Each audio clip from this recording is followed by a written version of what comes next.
ॐ स्थापकाय च धर्मस्य सर्वधर्मस्वरूपिणे अवतारवरिष्ठाय रामकृष्णाय ते नमः।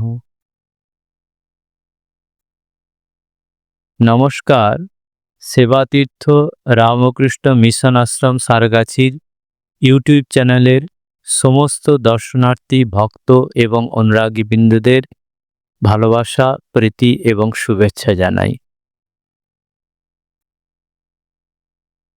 কিছুদিন আগে আমরা জানি রথযাত্রা উদযাপন হয়েছে এবং এই রথযাত্রার আবার ফিরতি অর্থাৎ উল্টো রথ বলে কথিত আছে বা পুনর্যাত্রা বা পূর্ণযাত্রা বা উৎকল দেশভাষীয় ভাষা বাহুড়া। তো সেই পুনর্যাত্রা সম্পর্কে কিছু কথা আমরা শুনব। কোথা থেকে রথ আসছে, গেলই বা কোথায়? এটা রথযাত্রা উৎসবটা কি রকম? প্রথমে আমরা একটু না বুঝলে তাহলে আমরা বুঝতে পারবো যে কোথা থেকে আবার আসছে, উল্টো দিকেই বা আসছে। আমরা জানি রথযাত্রা উৎসবটা প্রধানত হচ্ছে কি যে মা গুন্ডিচাকে রেখেই, কারণ সেই সময়ে যিনি রাজা ছিলেন, রাজা ইন্দ্রদ্যুম্ন, তিনি প্রচণ্ড বৈষ্ণব ভক্ত ছিলেন এবং তার বৈষ্ণব ভক্তির জন্য ভগবান স্বয়ং তার কাছে এসেছে দারু ব্রহ্ম হয়ে। এবং আমরা এর ইতিহাস জানি, সেই ইতিহাসের দিকে আমরা যাব না। এবং সেটা যখন তৈরি করা হয়, মহারানা এসেছিলেন স্বয়ং বিশ্বকর্মা, এটা আমরা জানি এইভাবে। কিন্তু এই যে বিশাল মন্দির বা মন্দিরের সম্পত্তি তৈরি করেছেন রাজা ইন্দ্রদ্যুম্ন, তার 18টি সন্তান ছিল। সেই 18টি সন্তান তিনি এক এক করে সবাইকে ভগবানের কাছে বলি দিয়েছেন। কারণ কি? কারণ হচ্ছে যে যাতে করে সম্পত্তি নিয়ে পরবর্তী পর্যায়ে কোনো রকম মারামারি বা কোনো রকম ভাগাভাগি করে এই শ্রীমন্দিরের শ্রীবৃদ্ধিহীন করুক, এটা তিনি চাননি। এতটাই বৈষ্ণব, এত মহৎ তার উদ্দেশ্য। কিন্তু তার স্ত্রী যে গণ্ডিচা, সে তো মাতৃর যে স্নেহহারা, মানে যে তিনি যে পুত্র হারা হচ্ছেন, এর যে যে ব্যথা, সে ব্যথাকে অনুভব করবে। মানলাম যে রাজার বৈষ্ণব ভক্তিতে তিনি এরকম করছেন, কিন্তু মা হয়ে সে কি করে সহ্য করবে? সে সহ্য করতে পারছেন না। তার যে কষ্ট, সেই কষ্ট লাঘবার্থে শ্রী ভগবান স্বয়ং তিনি মাকে কথা দিয়েছেন, গুন্ডিচা মাকে, যে মা, তোমার বাড়িতে আমি গিয়ে 9 দিনের মতো থাকবো। এই 9 দিনতে থাকবো, এই বৎসরে এই রথযাত্রা শুরু। এবং সেই রথযাত্রা মানে উৎসব, রথ গিয়ে সেখানে গিয়ে যায়, গুন্ডিচা বাড়িতে যায় এবং সেখানে 9 দিন থেকে আবার পুনর্যাত্রা মানে ফিরে আসার যাত্রা।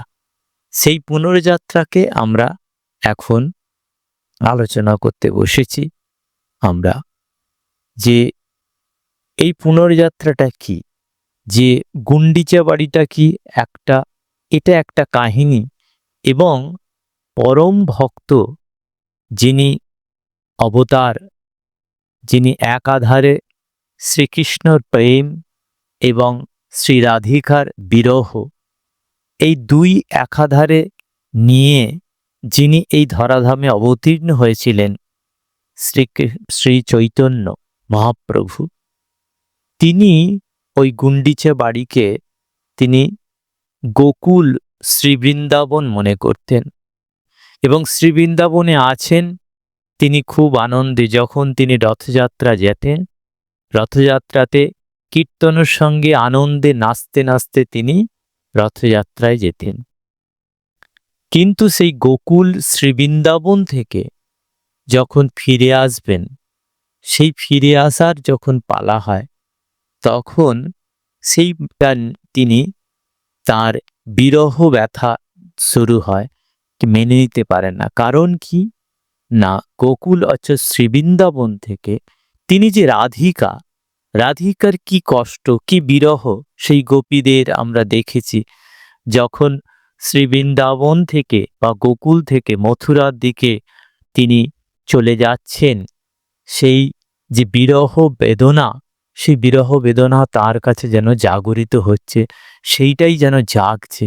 এবং সেই জাগার জন্য, সেই বেদনা বেদতুর হয়ে তিনি যেন সেই উৎসবে আর যেতে পারছেন না। তিনি সেই সরোবরের দিকে, অর্থাৎ আমরা দেখি যে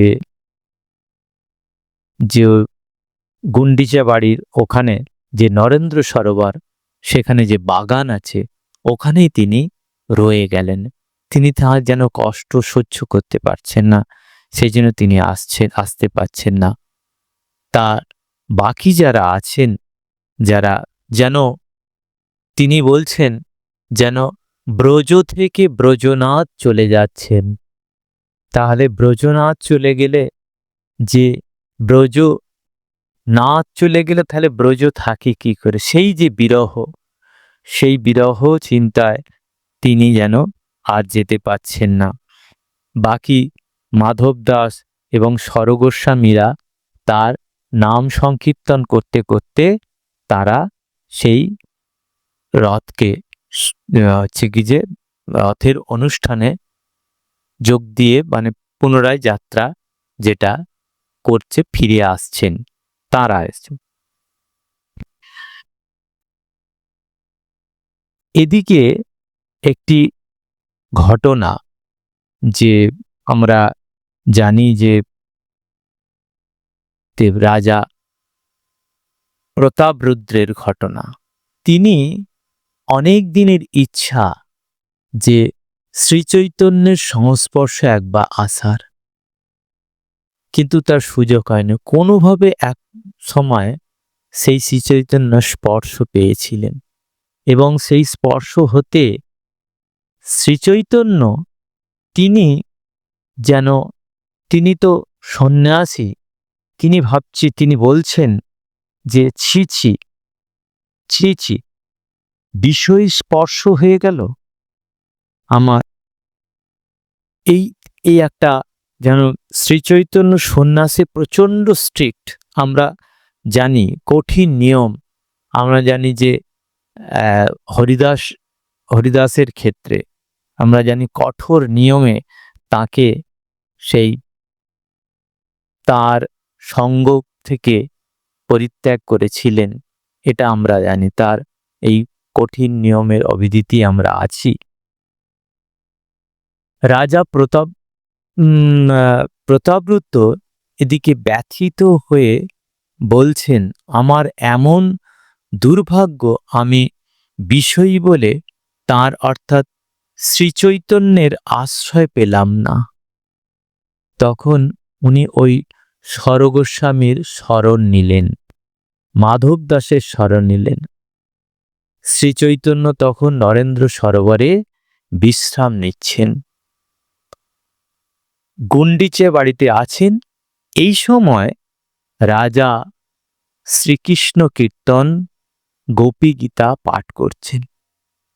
অর্থাৎ রাজা রাজকার্য পরিচালনা করছে, এদিকে আবার তার মধ্যে সেই তপস্যা জাগছে, সেই বৈরাগ্য জাগছে, সেই বেদনা, সেই হচ্ছে কি যে আত্মদর্শন, মানে আত্মদংশন, যেটা সেই শ্রীচৈতন্যের স্পর্শ পাচ্ছেন না, শ্রীচৈতন্য সঙ্গ পাচ্ছেন না, সেই যে ব্যাকুলতা, প্রচণ্ড ব্যাকুলতার মধ্যে, আহা কি ব্যাকুলতা!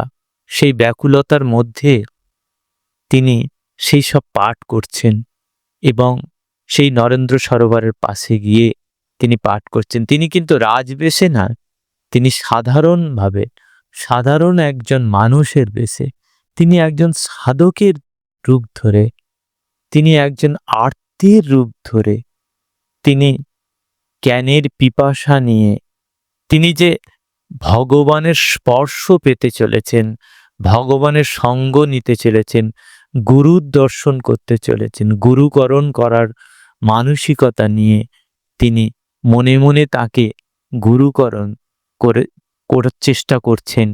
এই পিপাসা নিয়ে তিনি এইসব পাঠ করছেন এবং সেইটা শুনে তিনি সেখান থেকে শুনছেন। শুনে শ্রী চৈতন্য বলছেন যে, শুনে বলছেন যে, কে তুমি আসি করিলে মোর হিত, আচম্বিতে শুনাইলে মোরে কৃষ্ণ লীলামৃত।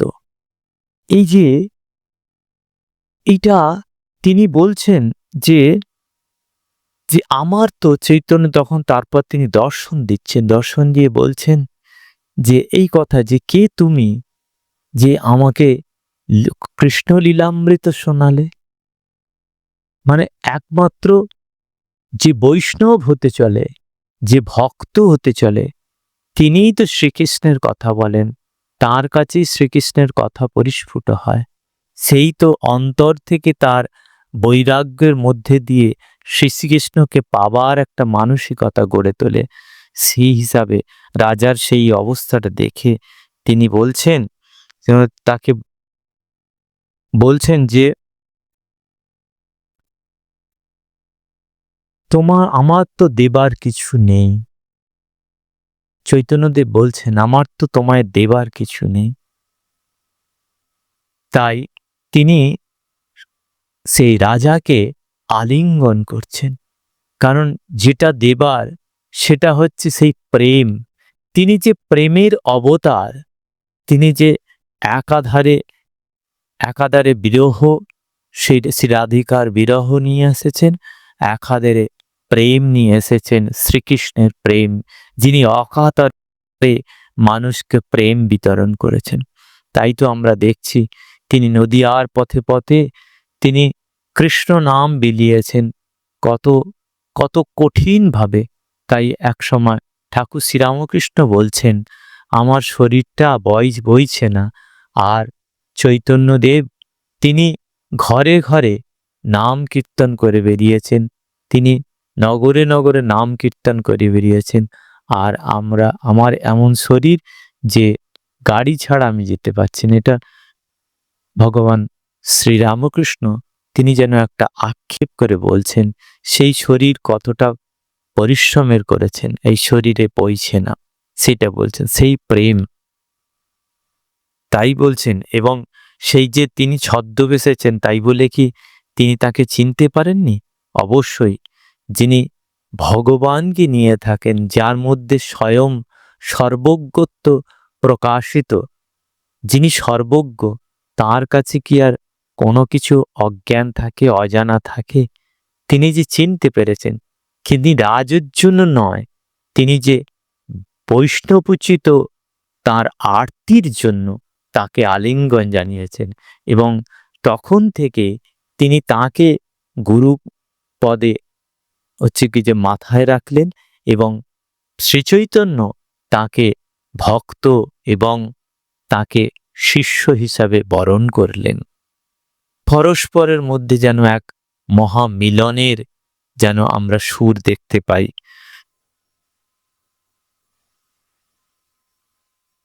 আমরা দেখছি যে এই রথ ফেরা কিরকম,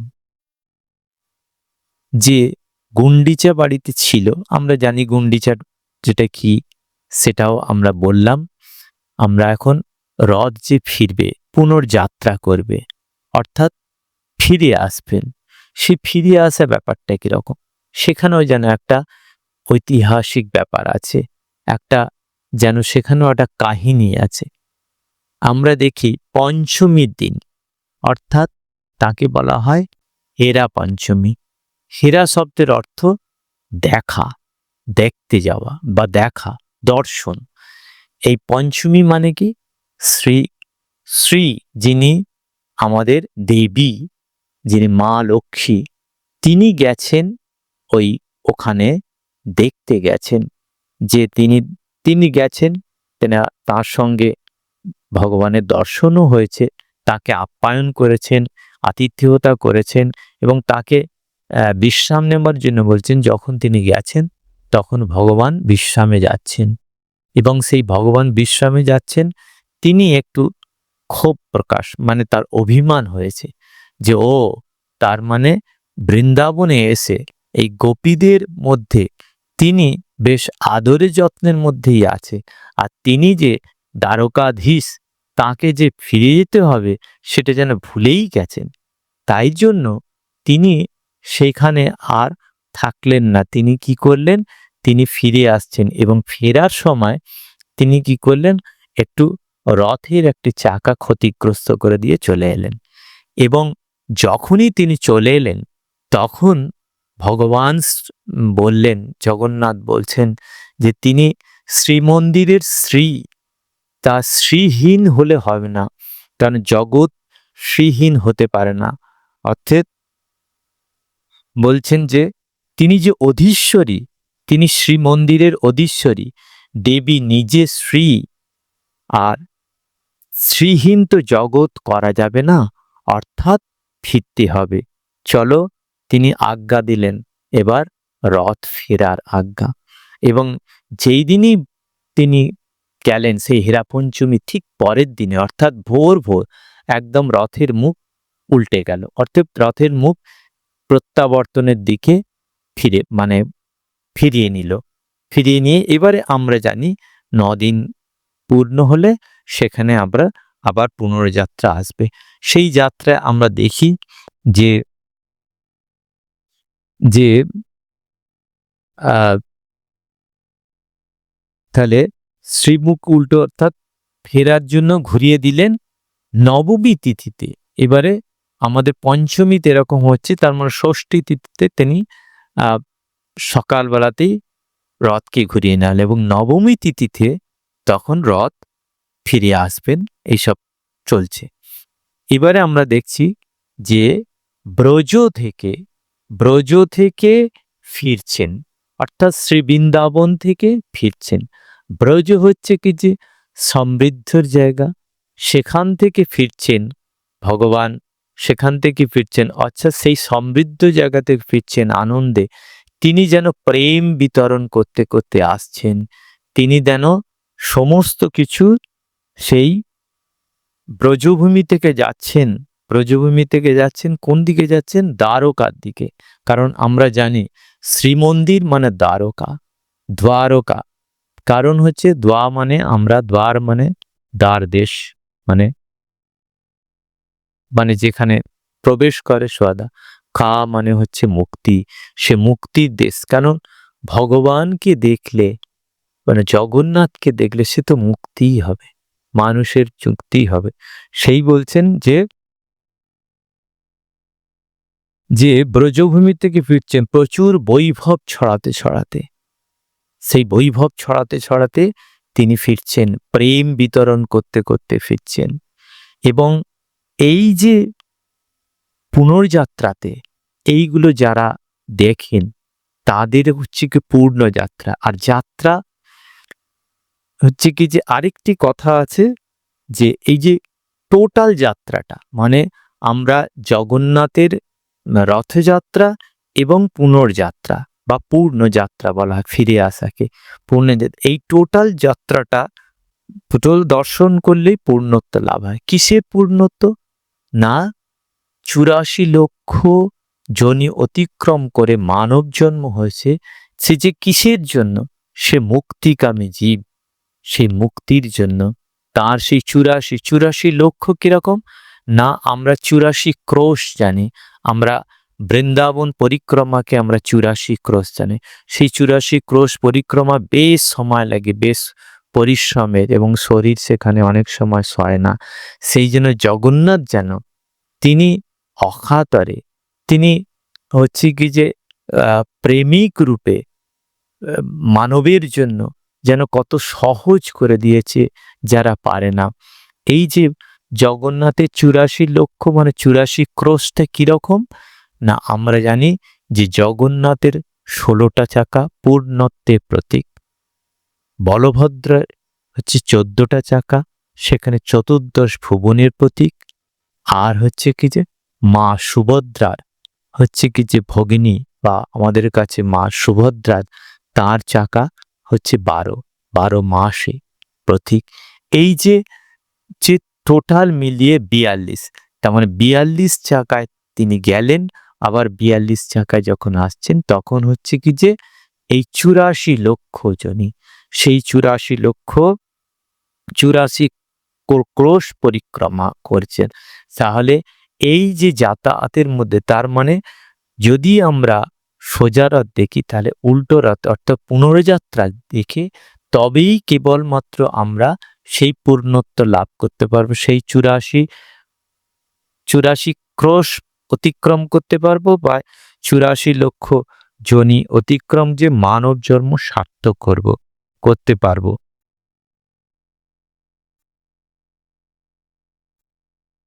যে মানব জন্ম লাভ করেছি, এতদিনের যে যন্ত্রণা ছিল, যে সংসার, যে সংস্কার ছিল, সেই ভগবানের রথের এই রশ্মি ধরে, এই ভগবানের রশ্মি ধরে বামন রূপে যদি দর্শন করে ৮৪ লক্ষ জন্ম পরিভ্রমণ হলো এবং ৮৪ ক্রোশ ব্রজভূমি পরিক্রমা সম্পনান্তে সে মুক্ত হলো। এই যে পূর্ণ মুক্ত, আমরা পূর্ণ বলি, পূর্ণ যে যাত্রার এই পূর্ণত্ব হলো, সেই জন্য বহুধা সোজা রথের চেয়ে মাহাত্ম্য অনেক বেশি, অনেক বেশি। আমরা এই যে যে রথের কাহিনী, রথটা শুধু একই নয়, আমরা যে শরীরের মধ্যে যিনি বসে আছেন তিনি রথ, আমরা জানি যে, আর যে শরীরটা হচ্ছে কি যে যিনি রথী অর্থাৎ ভগবান তিনি নিজে, কারণ প্রত্যেকের মধ্যে সেই অনন্ত ব্রহ্ম আছে, সেই প্রত্যেকের মধ্যে সেই ভগবান সর্বশক্তিমান আছে। অতএব এই যে রথ, এই দেহরূপী রথের মধ্যে রথী হয়ে তিনি ভগবান, তিনি এখানে অধিষ্ঠিত।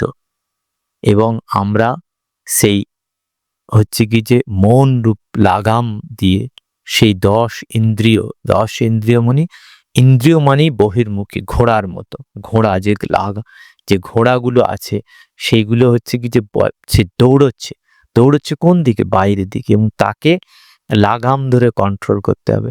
যেন ঈশ্বর এরকম ভাবে আমাদের ইন্দ্রিয়গুলোকে কি করেছে, বহির্মুখী করে দিয়েছে। পরাঞ্চিখানে ব্যত্রিনাথ স্বয়ম্ভ তস্মাৎ পরম নান্তরাত্মা, এই যেন বহির্মুখী করেছে। তাকে বলছেন আবৃত চক্ষুঃ, আবৃত চক্ষুঃ কশ্চিৎ ধীরঃ আবৃত চক্ষু অমৃতত্বম ইচ্ছন। সেই অমৃতত্বকে যিনি লাভ করতে চাচ্ছেন, সেই ধীর ব্যক্তি, যিনি বিবেকী ব্যক্তি, তিনি আবৃত চক্ষুঃ, তিনি সমস্তটা ভিতরের দিকে যেন সেই বহিরিন্দ্রিয়গুলোকে অন্তরের দিকে কন্ট্রোল করে নিয়ে সেই লাগাম ধরে মনের মধ্যে দিয়ে করে সেই রথের মধ্যে যিনি রথী আছেন সেই বামনম দৃষ্ট্বা তবেই তিনি মুক্তি লাভ করবেন। এই ৮৪ লক্ষ জন্ম অতিক্রম করে। তার মানে সেই রশ্মি, সেই ভগবানের সেই রশ্মি, বাসুকী রূপ যে রশ্মি, সেই রশ্মিকে ধরে তিনি, যদি আমরা সেই রথের পূর্ণ যাত্রার মধ্যে দিয়ে সমাপন করি, তবেই আমাদের এই জন্ম সার্থক হয়। ভগবান শ্রীরামকৃষ্ণ, যিনি একাধারে রামচন্দ্র, সেই ভগবান বিষ্ণুর যে অবতার, একাধারে শ্রীকৃষ্ণ অর্থাৎ জগন্নাথ, একই সঙ্গে মিলে শ্রীরামকৃষ্ণ। সেই তিনি জগন্নাথ। ঠাকুর স্বয়ং তিনি বলছেন তিনি জগন্নাথ ক্ষেত্রে যেতে পারেন না, কারণ তার শরীর আর থাকবে না। সেই জন্য তিনি শরীরে কখনোই জগন্নাথ ক্ষেত্রে যাননি। আমরা দেখি যে 1885 খ্রিস্টাব্দে তার পরম ভক্ত, যিনি ওই বৈষ্ণব ভক্ত, যিনি জগন্নাথের সেবক হয়ে আছেন, তার ঘরে যে জগন্নাথ সেবিত হচ্ছেন, সেই বলরাম বসু তার বাড়িতে তিনি বহির বারান্দার মধ্যে এই একটি ছোট্ট রথ আছে, সেখানে জগন্নাথের সেবা হয়। সেই জগন্নাথকে নিয়ে পরিভ্রমণ করা হয় এবং সেই পূর্ণ যাত্রার দিনে অর্থাৎ পুনর্যাত্রার দিনে ঠাকুর শ্রীরামকৃষ্ণ সেই সংকীর্তনের আনন্দে নিজে দুবাহু তুলে সেই যেভাবে তিনি আনন্দ প্রকাশ করতেন, যেভাবে তিনি সেই পুনর্যাত্রার রূপ দর্শন করাতেন, সেটা আমরা লীলা প্রসঙ্গাকারে যদি আমরা একটু তার ভাষার একটু শুনি তাহলে খুব সুন্দরভাবে বুঝতে পারব। যে শ্রী শ্রী জগন্নাথ দেবের সেবা ছিল কোথায়? না বলরাম বসুর বাড়িতে। কাজেই রথের সময় রথ টানাও হতো, কিন্তু সকলই ভক্তির ব্যাপার, বাইরের আড়ম্বর কিচ্ছু নাই। আমরা এরকম চাকযজ্ঞ বিশাল একটা আড়ম্বর করে করছি তা নয়, সেটা সম্পূর্ণভাবে মানে অন্তরের ব্যাপার, সম্পূর্ণভাবে ভাবের ব্যাপার, সম্পূর্ণভাবে ভক্তির ব্যাপার। সেখানে বাড়ি সাজানো, বারান্দা সাজানো, বাজে লোকের হুড়োহুড়ি, গোলমাল, দৌড়দৌড়ি কিচ্ছু নেই। ছোট্ট একখানি রথ বাটির দোতলার বাহির বাটির দোতলার চকমিলান বারান্দায় চারিদিকে ঘুরিয়া ঘুরিয়া টানা হইত। একদল কীর্তনিয়া আসিয়া তাহারা সঙ্গে সঙ্গে কীর্তন করিত, আর ঠাকুর ও তাহার ভক্তগণ ওই কীর্তনে যোগদান করিতেন। কিন্তু সে আনন্দ, সে ভগবত ভক্তির ছড়াছড়ি, সে মাতোয়ারা ভাব, ঠাকুরের সে মধুর নৃত্য, সে আর অন্যত্র কোথা পাওয়া যাইবে? বলছে সাত্ত্বিক পরিবারের বিশুদ্ধ ভক্তের ভক্তিতে প্রসন্ন হইয়া সাক্ষাৎ জগন্নাথ দেবের রথের বিগ্রহ এবং শ্রীরামকৃষ্ণ শরীরে আবির্ভূত সে অপূর্ব দর্শন আর কোথায় মিলবে? একাধারে হচ্ছে কি যে জগন্নাথ, যিনি স্বয়ং জগন্নাথ, যিনি জগতের নাথ, তিনি এসেছেন সমস্ত জগতের কল্যাণের জন্য। আর একাধারে যিনি রাম এবং কৃষ্ণ অবতারে মিলে যিনি শ্রীরামকৃষ্ণের আবির্ভাব, যিনি তিনি যে করুণাময়, তিনি যে সমস্ত সেই করুণা বিতরণ করতে, সেই যে অপূর্ব মিলন, যাদের এই দুই মিলনের মিলনভূমিতে যারা সৌভাগ্যবান, যারা দর্শন করেছেন, আজও মনে হয় যেন সেই বলরামের সেই বাড়িতে, বলরাম বসুর বাড়িতে, সেই বারান্দায় আজও যখন সেই রথযাত্রা হয়, সেই উৎসবে আনন্দে আমরা ভক্ত মানুষ যখন ভক্তিতে গদগদ চিত্তে সেই ভাব অনুভব করার চেষ্টা করি, তখন সত্যি সেই মনে হয় যে ভগবান শ্রীরামকৃষ্ণ এই করুণাঘন শ্রী মূর্তি নিয়ে আজও যেন বিরাজিত আমাদের মাঝে, এবং সেই করুণাঘন মূর্তিকে আমরা হৃদয়ে দর্শন করে আমরা সেই বামনম দৃষ্ট্বা আমরা দেখি আমাদের এই 84 লক্ষ জন্ম অতিক্রম করে যে মানব জন্ম হয়েছে, সেই মানব জন্মের সার্থকতা আমরা যেন মনে করি, আমাদের যেন সার্থক হয় জীবন, আমাদের যেন সেই ভগবানের পাদপদ্মে আমরা যেন মনকে নিবেদন করতে পারি। জয় জগন্নাথ, জয় জগন্নাথ, জয় জগন্নাথ। ওম শান্তি শান্তি শান্তি। হরি ওম তৎসৎ। শ্রীরামকৃষ্ণার্পণমস্তু।